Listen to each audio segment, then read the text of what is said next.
नमस्कार बंधुगण महाविषुव संक्रांति और ओडिया नववर्ष अवसर रे मु मनीषा ओमकार ट्यूब चैनल तरफरु आमर समस्त ओडिया भाई भौणी माननकु शुभेच्छा और अभिनंदन जनाउछि। आपनकु एही नववर्षटी सुख समृद्धि आनी देउ एहा श्री जगन्नाथଙ୍କ निकटरे प्रार्थना। एही दिन पुरी श्री जगन्नाथଙ୍କ पाखरे ओडियार 4टी पांजी को अनुमोदन दिया जाए, जेउ पांजी द्वारा कि आमर वर्ष सारा घटिबाकु थिबा पर्व पर्वाणी तथा भल दिन गुड़िक विषय जानी हुए। तेबे एही नववर्ष तथा पणा संक्रांति आनी देइछि 5टी राशि रे शुभ फल। तेबे चलंतु जानिबा सेही 5टी राशि विषय रे। तेबे सब्सक्राइब करिनियंतु Odia Omkar tube channel, click करि दियंतु बेल आइकन रे एवं विभिन्न समस्यार समाधान वीडियो गुडी को देखिबा पई पांतु सर्वप्रथम सुजोग।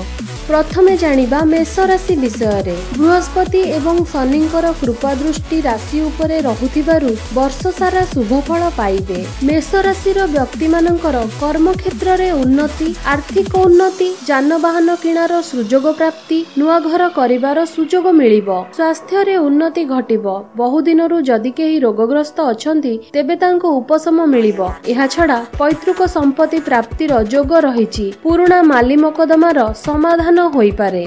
द्वितीय रे जानिबा कुंभ राशि विषय रे। वर्ष सारा बृहस्पति, राहु एवं शनिଙ୍କର सुदृष्टि राशि उपरे रहुथिबारु वर्ष सारा शुभ फल प्राप्त हेबो। पुराना कार्य समाप्त हेबो। ताबर और अस्थावर संपत्ति लाभ, बहु दिनर आशा पूर्ण हेबो। व्यवसाय रे उन्नति, सुख दाम्पत्य जीवन बिताइबे। आर्थिक अभिवृद्धि घटिबो। मान सम्मान लाभ और धर्म कार्य रे मन बळाइबे। कोनोसी धार्मिक कार्यरु लाभ पाइबे। तृतीय रे जानिबा तुला राशि विषय रे। बृहस्पति एवं शनिଙ୍କର शुभ दृष्टि राशि उपरे रहुथिबारु वर्ष सारा शुभ फल प्राप्त हेबो। कर्म क्षेत्र रे पदोन्नति सह स्थानांतर जोग रहिछि। नूतन जानवाहन प्राप्तिर सुजोग रहिछि। व्यवसाय करिबाकु चाहुथिले एही वर्षटी आपणक पई बहुत शुभ।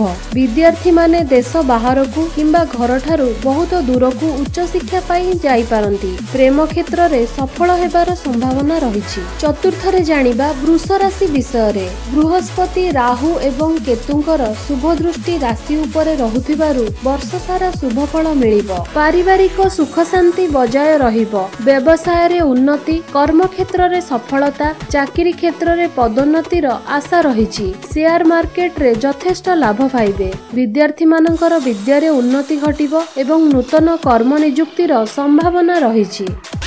आपण देखुचंती ओमकार ट्यूब चैनल। शेष रे जानिबा कर्कट राशि विषय रे। बृहस्पति एवं शनिଙ୍କର शुभ दृष्टि एही राशि उपरे रहुथिबारु वर्ष सारा शुभ फल पाइबे। व्यय अपेक्षा आय रे वृद्धि घटिबा द्वारा संचय रे उन्नति घटिबो। ऋण भारु मुक्ति मिलिबा सहित नूतन गृह प्रवेशर सुजोग रहिछि। घर मध्य रे वैवाहिक शुभ कार्य हेबार जोग रहिछि। अलंकार प्राप्तिर सुजोग रहिछि। तेबे फ्रेंड्स, आशा करूछि वीडियोटी भल लागिथिबो। वीडियोटी को लाइक और शेयर करंतु। हां फ्रेंड्स, चैनल टी को सब्सक्राइब करिबाकू जमा भी भूलिबेनी। मने रखिबे ओमकार ट्यूब चैनल टी को निहाती सब्सक्राइब करिवे। धन्यवाद।